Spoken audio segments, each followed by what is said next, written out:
ainda falando sobre uma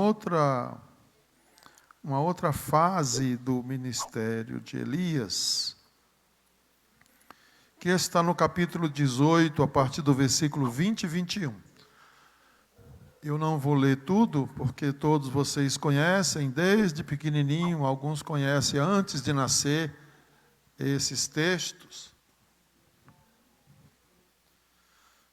Mas eu quero tratar aqui de alguns assuntos que são importantes para nós e que têm semelhança com os nossos dias.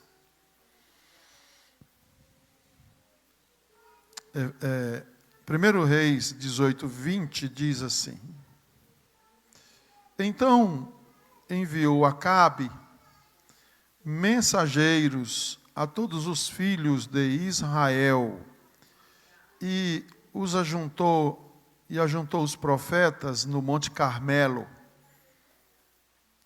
Então Elias se chegou a todo o povo e disse: Até quando cocheareis entre dois pensamentos? Se o Senhor é Deus, segui-o. Se é Baal, segui-o. Porém o povo nada lhe respondeu. É só isso. Nós vivemos dias de desafios na vida da igreja. Quanto mais se aproxima o retorno de Jesus para arrebatar a igreja, mais os desafios aumentam. Basta ler o que a palavra diz lá em Timóteo, lá em Pedro, lá em Tiago, nos discursos de Jesus. Então as coisas vão ficando cada vez mais difíceis e a gente tem que ir tomando decisões, encarando desafios com e pela Igreja de Deus, uma vez que nós somos seus membros, uma vez que nós fomos os escolhidos por Deus para servi-lo na igreja. Qual é a semelhança dessa história de Elias com a nossa? Porque eles tiveram lá os seus desafios. O povo não chegou a essa cultura idólatra que Israel estava vivendo nos dias de Acabe. Não, o povo não chegou nos dias de Acabe.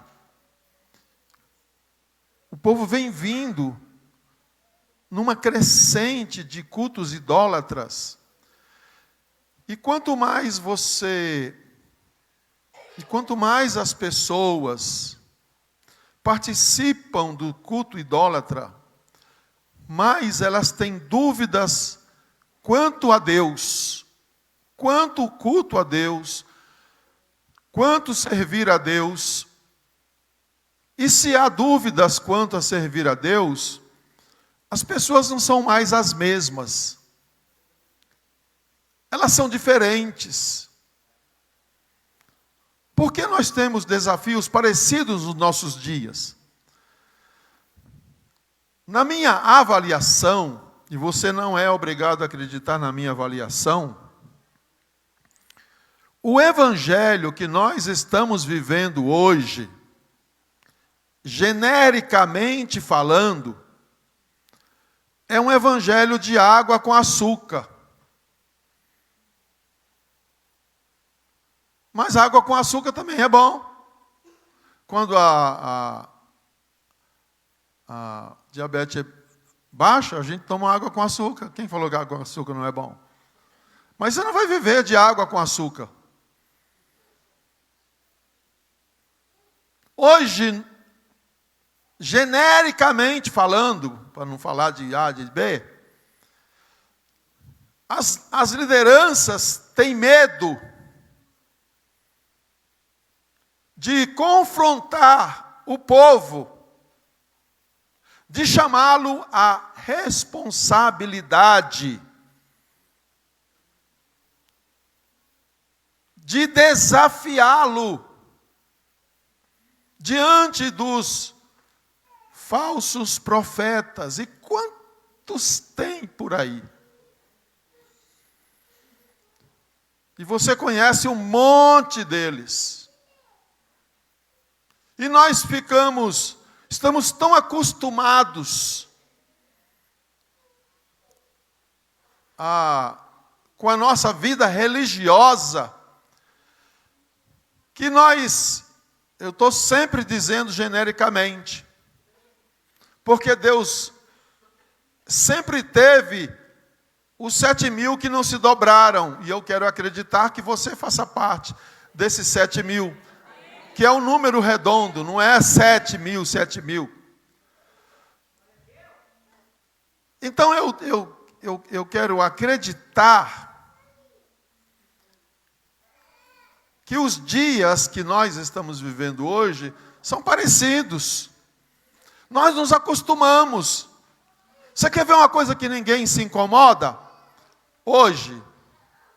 E antigamente aquilo era um escândalo, era um motivo da gente ficar pensando uma semana. A violência hoje cresceu de uma forma tão grande que você lê nas manchetes dos jornais, que você vê o jornal do Siqueira, que você vê o jornal da Record, que você vê o jornal da Bandeirantes, que você vê os jornais televisivos, e é uma notícia atrás da outra. A gente até folga e faz piada porque foi cancelado mais um CPF com sucesso. Não é isso? O negócio virou uma piada sem gosto, de horror. E nós assistimos indiferentes.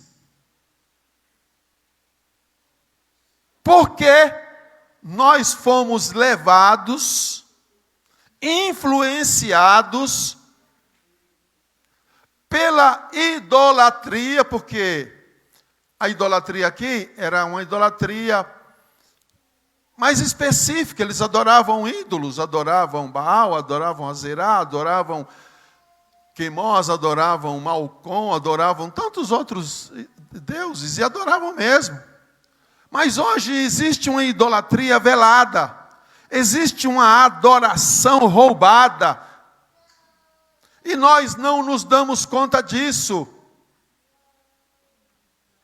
Estamos vivendo dias difíceis, que ninguém quer falar a verdade como ela deve ser. Ninguém quer desafiar ninguém por medo de perder A, por medo de perder B, por medo de perder C, por medo de perder alguém. Porque a concorrência está tão grande e desleal. Porque se eu falar um pouco mais alto, se o irmão entender que o pastor está bravo, ele acaba se doendo. Ele acaba melindroso. Porque ele está sendo criado com papinha, e com papinha ninguém cresce. E quando vem algo que é mais de substância, as pessoas... Nossa, hoje o pastor está bravo. E nós entramos nessa filosofia. Então é mais fácil falar de coisas que não agride, entre aspas. É mais fácil falar de coisas que é suave. É mais fácil falar da bênção de Deus. É mais fácil falar da providência de Deus. É mais fácil falar de assuntos que não mexem. O povo de Israel, por uma intervenção de Deus, e eu nunca vou entender Deus, e nem você, nem eu, e nem você, e nem ninguém.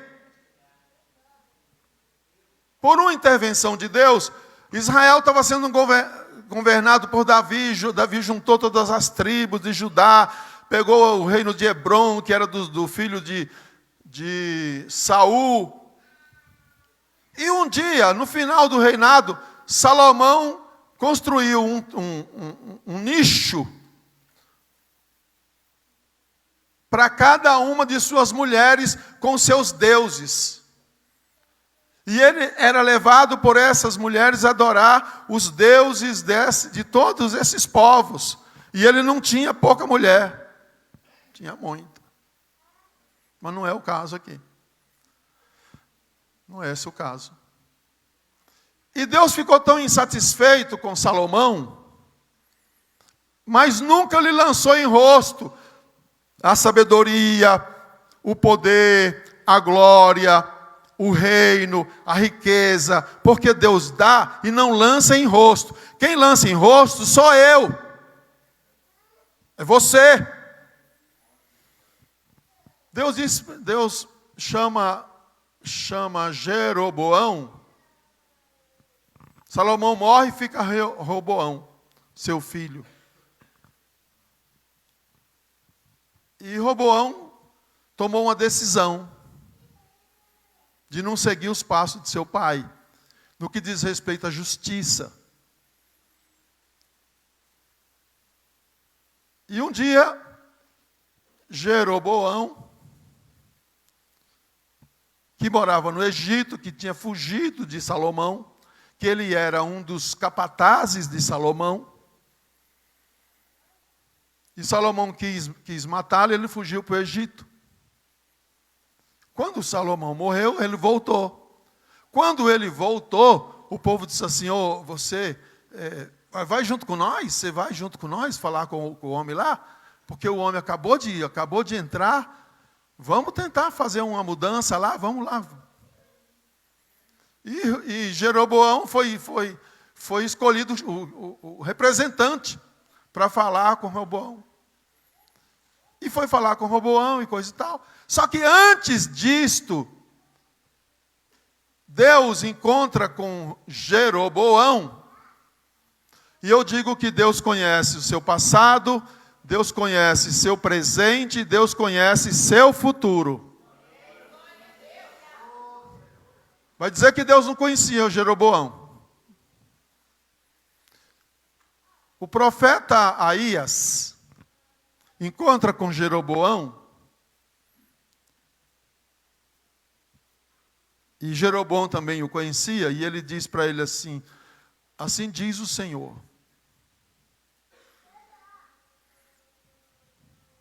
Por amor de Davi, pela aliança que eu fiz com Davi, eu não vou tirar o trono da casa de Davi. Eu vou deixar uma tribo, uma lâmpada, que é a tribo de Judá. E eu vou te dar as outras 10 tribos. Se você andar nos meus caminhos, nos meus estatutos, e Deus deu todo o direcionamento, toda a orientação. Eu vou fazer uma aliança com você, que o seu filho vai governar, o filho do seu filho, o filho do seu filho vai governar. Deus estava dando 10 tribos para Jeroboão. Isso antes dele falar com Roboão. Acontece que a resposta de Roboão não foi satisfatória. E liderado por Jeroboão, ele disse para Roboão: Davi segue a sua casa e nós vamos seguir a nossa. Agora Jeroboão é rei de Israel. 10 tribos. E Deus tinha dito: se você andar nos meus caminhos, eu vou fazer uma aliança com você, de não faltar governante no seu trono. O homem não era nada, o homem era um líder, era um capataz. Mas Deus o escolheu. Mas dizer que Deus não sabia o que estava no coração desse homem? Quando ele se vê rei de Israel, e ele conhecia o povo, e uma coisa é conhecer o povo, ele disse assim: nossa, esse povo aqui está acostumado com 4 festas anuais principais. E todas as festas eles descem tudo para ajudar. Descem todos eles para Jerusalém, levando as suas ofertas, levando os seus dízimos. E agora que eu sou rei desse povo, como é que eu vou fazer para impedir que isso aconteça?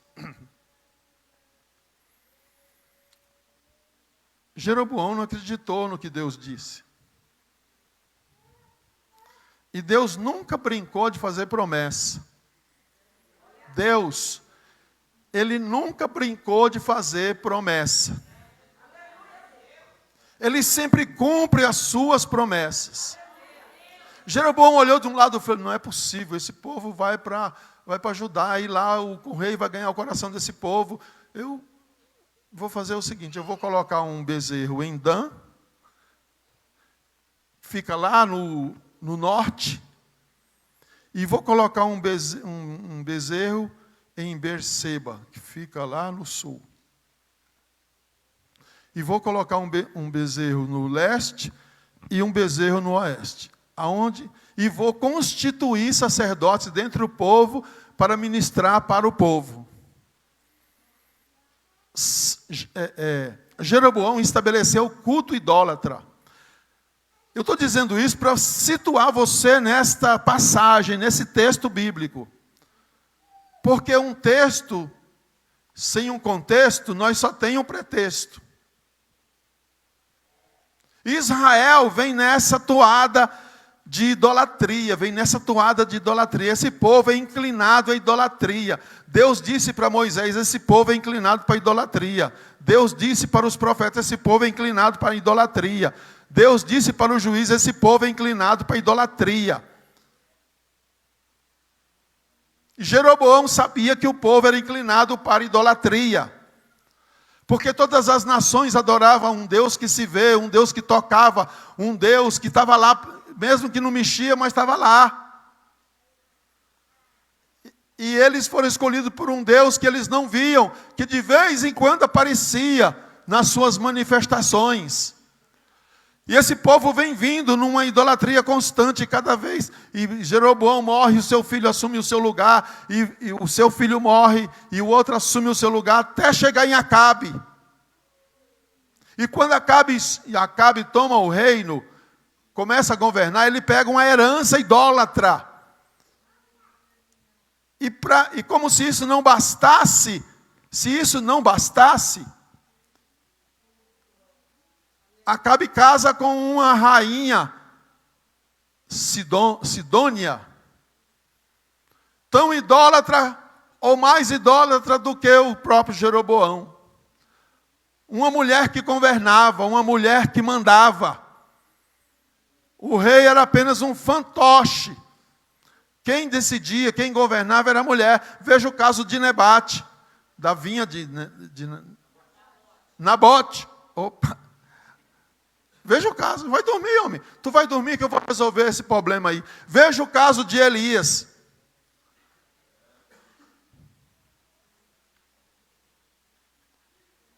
Então estava estabelecido em Israel o culto idólatra. E quando existe um culto idólatra, a fé fica dividida. E fica dividida entre Deus e fica dividida entre o ídolo. Entre Deus e o ídolo. Entre Deus e o ídolo. E Deus nunca aceitou essa divisão. Acontece que Deus tem um homem certo, no lugar certo, na hora certa.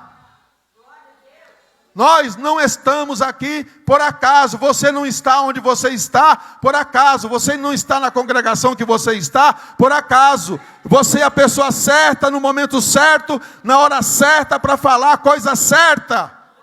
Só que para falar a coisa certa, precisa ter coragem. Deus não chama covardes. Deus não chama medrosos. Deus não chama tímidos. Só olha a história de Gideão. Quem for tímido vai embora. Quem for covarde vai embora. Quem for medroso vai embora. Deus precisa de pessoas que encarem os desafios. Que acreditem que Deus vai fazer. Que acreditem que a luta não é deles, mas é de Deus. Porque às vezes a gente vai para a luta achando que nós vamos matar e esfolar. Não, é Deus quem faz tudo, que dá as estratégias. Às vezes você tem que matar, às vezes você tem que tirar o coração com a mão. Mas às vezes é Deus que faz. Porque nem todo mundo tem coragem de tirar o coração do outro com a mão. Você tem? Não? Nem se pisar no seu calo? Não? Não consegue. Pergunta para mim.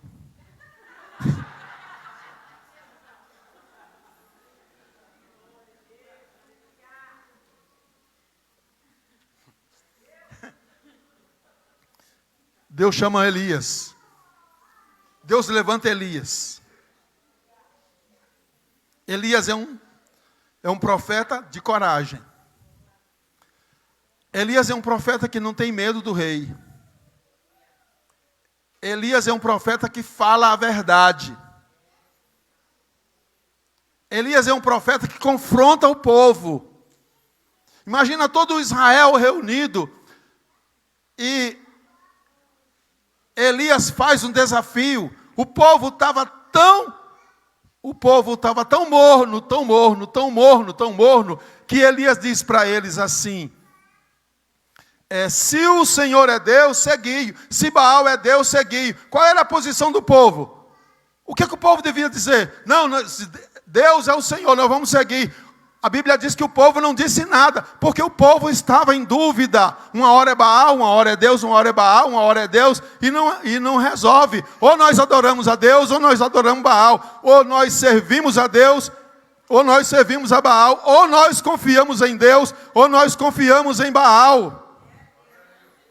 E eu estou falando de confiar, porque nesse tempo a confiança é frouxa.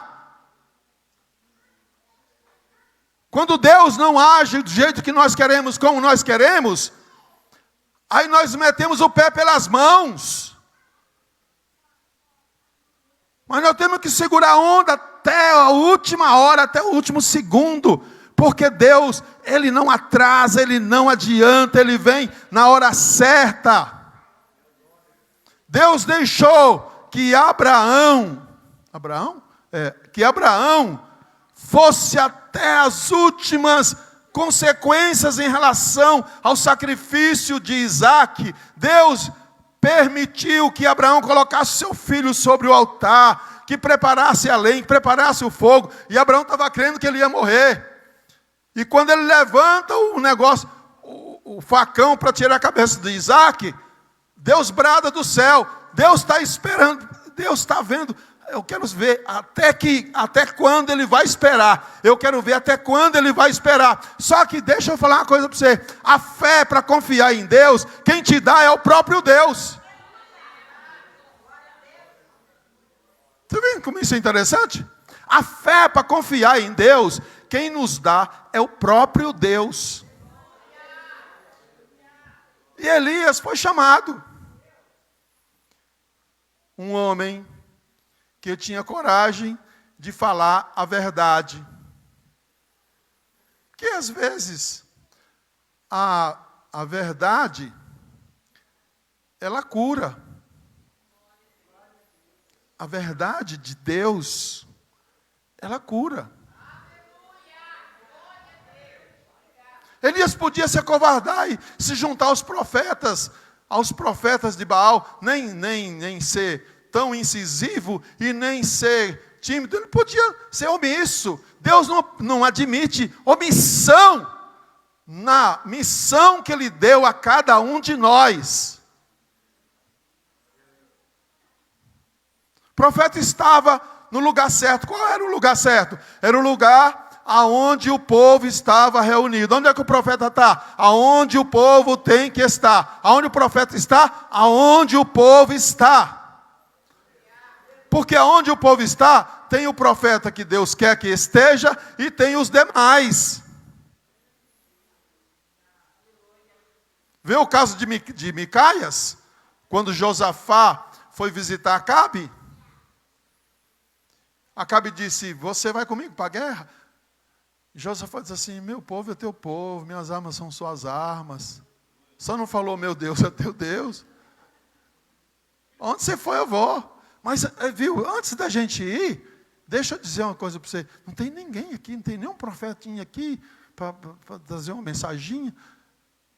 E estava lá 450 profetas. Vai porque Deus é contigo. Vai a Ramote Gileade porque Deus é contigo. Vai para Ramote Gileade que você vai levar uma flecha nas costas e você vai morrer. Vai para Ramote Gileade.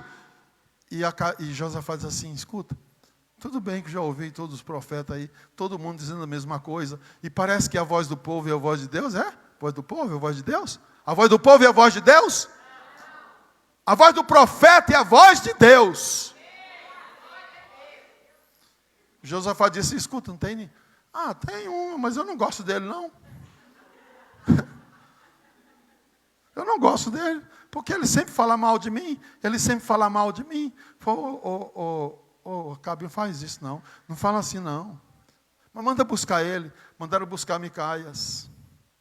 Quando o homem chegou lá e falou, Micaias, o negócio é o seguinte, eu estava vendo... O rei mandou te buscar, mas a história é essa aqui. Eles vão para a guerra e todos os profetas estão dizendo que é para ele ir porque Deus vai dar vitória. Micaias foi na hora. Chegou lá e Micaias disse assim. E aí, Josafá disse, o Acabe disse para ele, e aí, Micaias, devo ir para a guerra?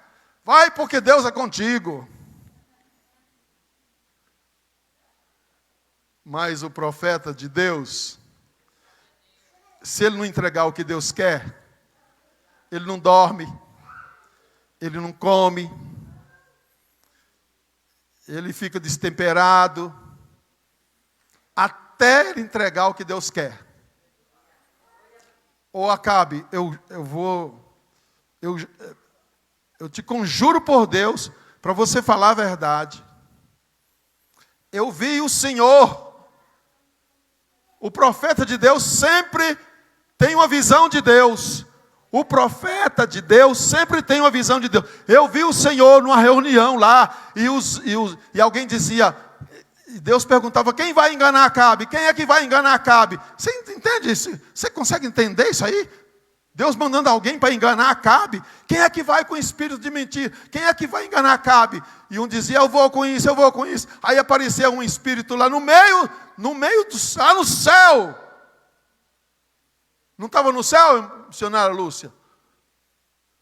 Lá no céu, apareceu um e disse assim, eu vou. O que você vai fazer? Eu vou com o espírito de mentira na boca dos seus profetas. Então vai que você vai ter sucesso. Como é que Deus permite? Como é que Deus permite essas coisas, Eu não consigo entender. Você consegue entender? Consegue daí entender isso? Então vai que você vai ter sucesso. Eu vi o Senhor. Aí vem o chefe dos profetas que fez uma canga de aço e dá uma cangada no Micaias e machuca o Micaias. E o Micaias disse, olha, você vai se esconder, você vai morrer. Você também vai morrer. Acabe vira para Josafá e diz, eu não falei para você que não fala bem de mim? Coloca ele na casa do cárcere aí, até eu voltar. Micaias diz, se você voltar, desafio. Se você voltar, não foi Deus que falou comigo. Aí vão os dois para a guerra. Josafá vai no seu traje de rei e Acabe vai disfarçado. E quando vê o rei com aquele traje de rei, alguém diz assim, não é esse, não é ele. Esse não é ele. E o homem, na sua simplicidade, atira uma flecha. E Deus pega aquela flecha para cumprir a palavra do profeta, porque o profeta tem que falar a verdade, tem que falar o que Deus manda falar, e aquela flecha entra pelo único buraco da couraça que não podia, e fere o rei Acabe, e ele morre. Porque o profeta tem que estar no lugar certo. O profeta tem que estar na hora certa. Elias estava no lugar certo e na hora certa com os profetas de Baal. Ali estava o povo de Deus. E a gente não pode largar a mão do povo. Se não quiser, vão. Se vocês não querem servir a Deus, não. Você não pode desistir do povo de Deus. Ninguém pode. O profeta que é profeta não desiste do povo de Deus.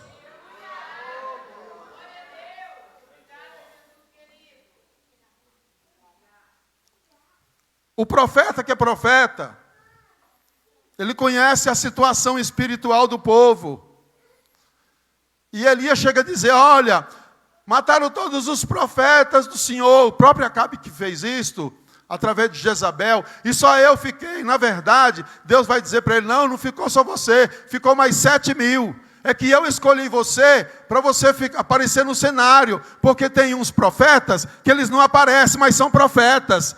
Tem uns profetas que Deus manda fazer coisas especiais. E Elias era um desses. Mas ainda tinha 7.000 que não se dobraram, mas era profeta. Deus nunca deixou de ter os seus profetas na terra. E o profeta é aquele que proclama, aquele que prega, aquele que diz a verdade de Deus.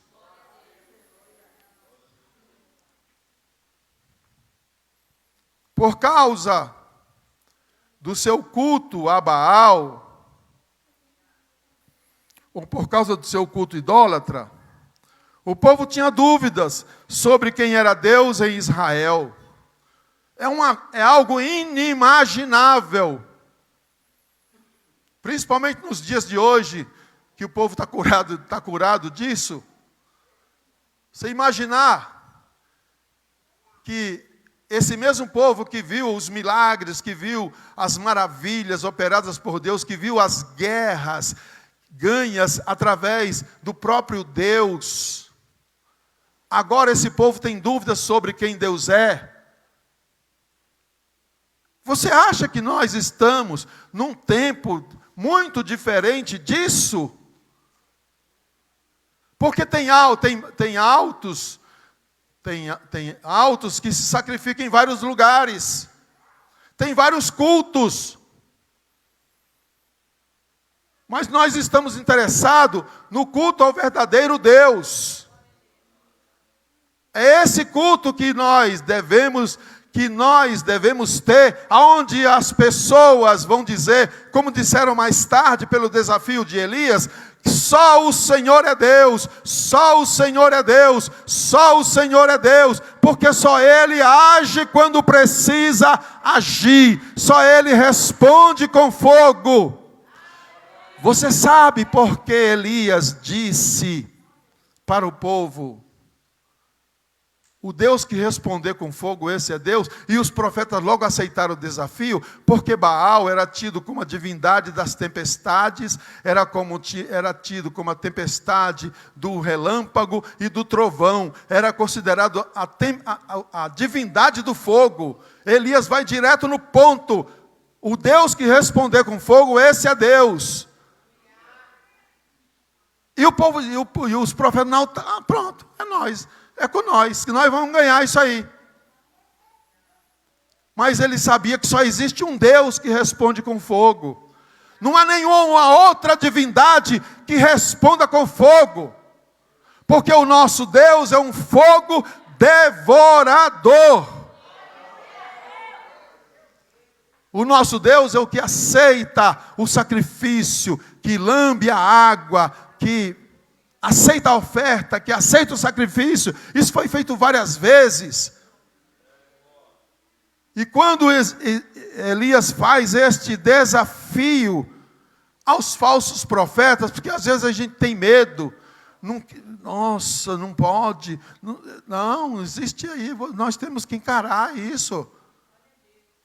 Às vezes a gente não quer melindrar, quer estar em paz com todo mundo. Porque a Bíblia diz que se depender de vós, tende paz com todos os homens. Se for profeta falso, eu não faço nem questão.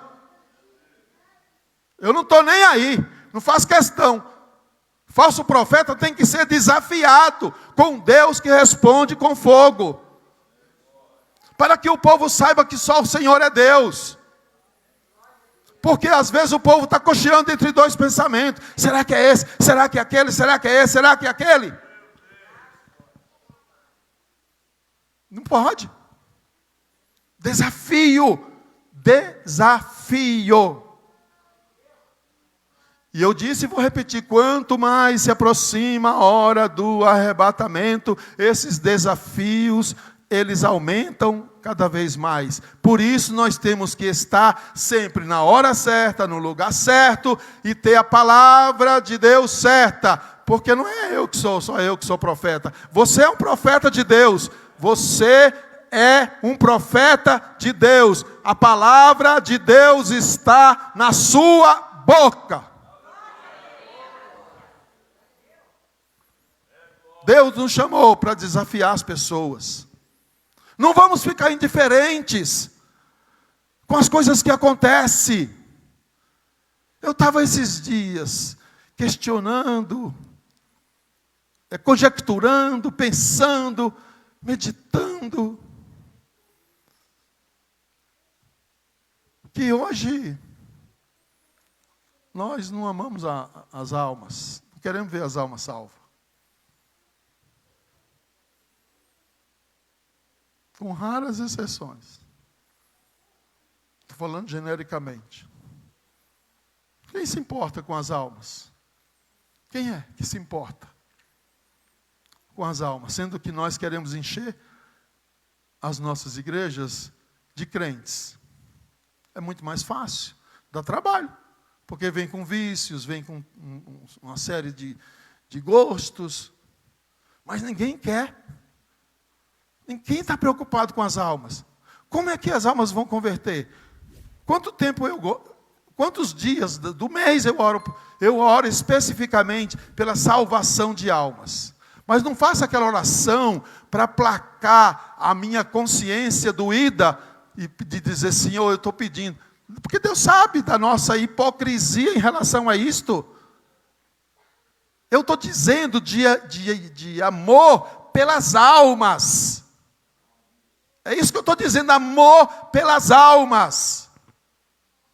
E eu não estou dizendo amor porque nós vamos ter o culto missionário quinta-feira. Não.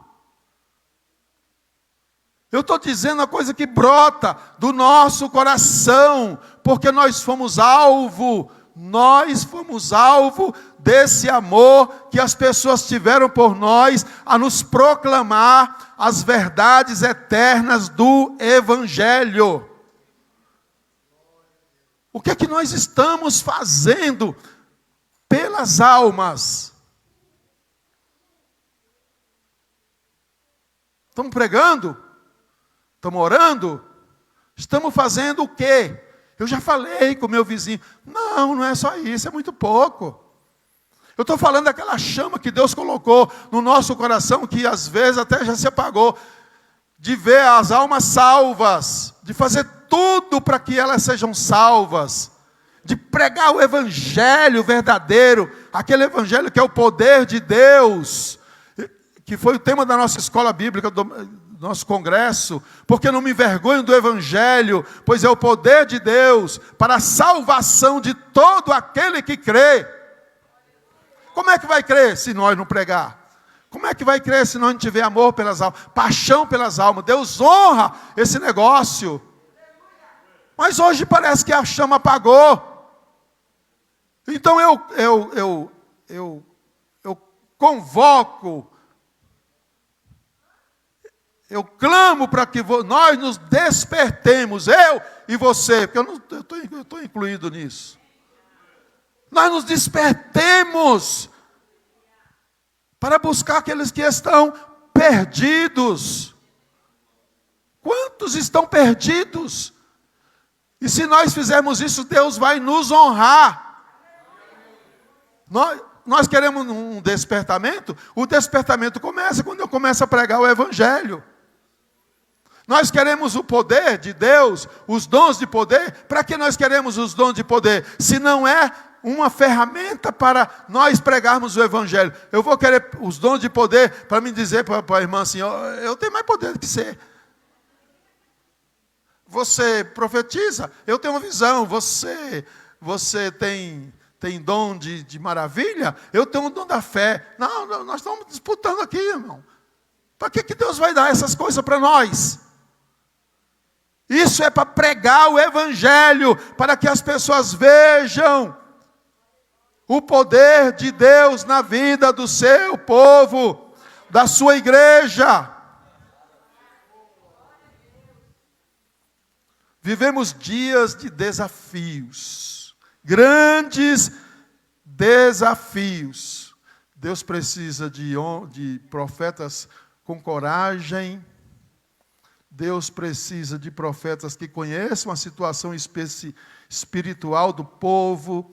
Deus precisa de profetas que falem na hora certa. Deus precisa de profetas no lugar certo. Deus precisa de profetas comprometidos. Porque no final, Ele vai responder com fogo. Como aconteceu com Elias. Você pode receber, irmão, essa palavra? Que Deus nos ajude a nos despertarmos com amor pelos perdidos, amor pelas almas.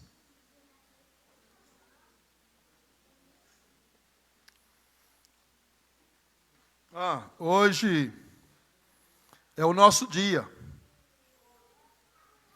Hoje é o nosso dia, irmão. Dê um glória a Deus aí, que hoje é o nosso dia. E tem pouco santo aqui, hein? Hoje é o dia de todos os santos. É eu e você. Hoje é o nosso dia. Dê um glória a Deus aí. Dê um glória a Deus. Glória a Deus. Glória a Deus. Dê um glória a Deus. Hoje é o seu dia. Mais santo do que você eu não conheço. Amanhã é o dia dos mortos. Tem nada a ver conosco.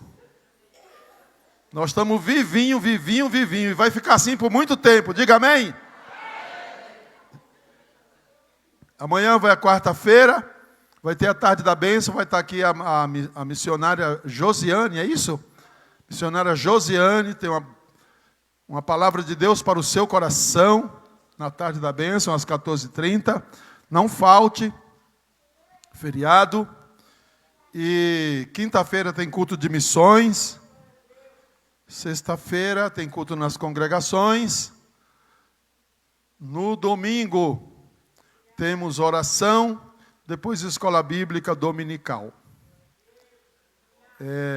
Eu quero pedir, irmãos, encarecidamente. Nós vamos fazer isso agora. Mas continue nesse pedido. Eu quero pedir que você ore pela situação que está vivendo o nosso país. Não vamos fechar os olhos para o que está acontecendo. Eu não sou profeta do caos. Mas alguma coisa me diz, e diz para você também, que isso não vai acabar bem. E o prejuízo vai ser de todos nós. O prejuízo vai ser nosso. Eu não sei o que vai acontecer, nem o que pode acontecer. Mas eu sei que vai acontecer. Eu não recebi nenhum telefonema de ninguém. Ninguém me disse nada. Aliás, se eu fosse falar baseado nas coisas que eu já li, que eu não divulgo, porque eu não sei se é verdade, se é mentira. E você também não pode divulgar, porque ninguém sabe se é verdade ou que é mentira. Hoje tem muito fake news, hoje tem muita gente, quanto pior, melhor. A posição da igreja é orar. A posição da igreja é orar pela situação do nosso país. Porque coisa boa não está para acontecer. Não sei o que é. Eu ia mandar um vídeo que eu recebi hoje de um grupo de pastores aqui do sul de Minas, que a gente faz parte, e eu mostrei para a pastora. Até me arrependi de ter mostrado para ela, porque o diabo pegou uma pessoa lá em Santa Catarina, dentro do ônibus. E ele falou tanta coisa. E os irmãos ficaram lá mais de meia hora tentando expulsar, e ele falando sobre a situação que está acontecendo. Mas, eu que tenho discernimento, e você também, todos nós temos. Você sabe que o diabo é o pai da mentira, que nada que ele diz é verdade, mas é algo que assusta.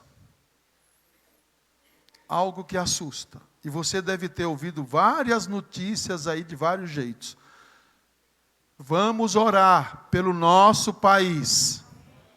Vamos orar pelo nosso país.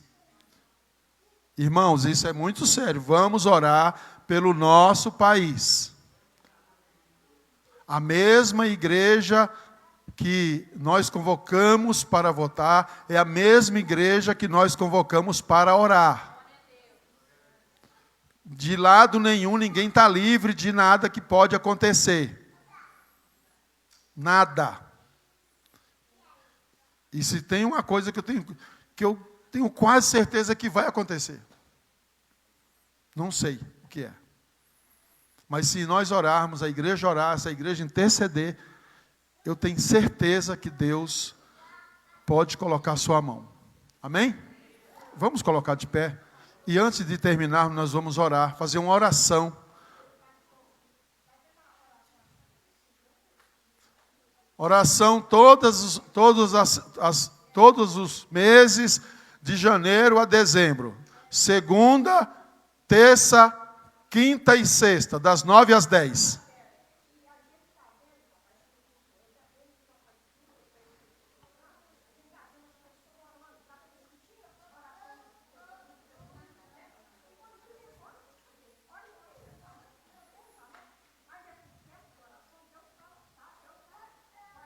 Com certeza.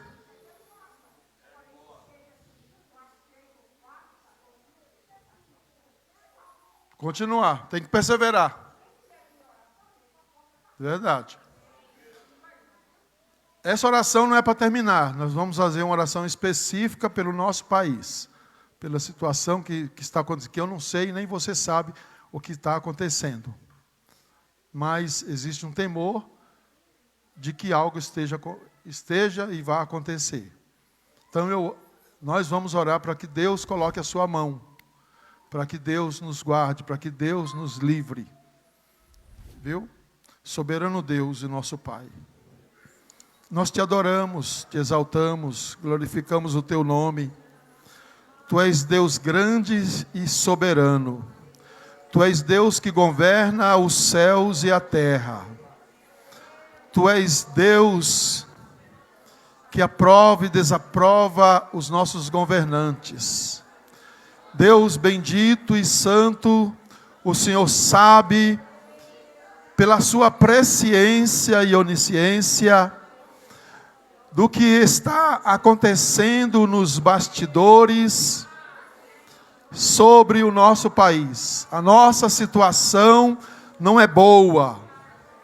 Pai, nós clamamos a tua igreja para que o Senhor coloque a sua mão, para que o Senhor intervenha, para que o Senhor dê uma solução pacífica para que o Senhor não permitas que forças do mal dominem sobre a nossa nação, nem de um lado e nem de outro. Pai, porque nós queremos continuar com liberdade para proclamar o Teu nome. Nós queremos liberdade para cultuar, para pregar, para evangelizar, para cantar, para ir e para vir. Pai Santo, guarda, guarda, guarda, guarda o Teu povo, guarda as nossas famílias, guarda a nossa nação. Os que moram perto, os que moram longe, os que moram nos centros, os que moram no interior. Deus, guarda a nossa nação. Senhor, os empresários, Senhor, os poderes legislativo, judiciário, os poderes executivos. Eterno e todo-poderoso Deus, nós clamamos por uma ação do Senhor.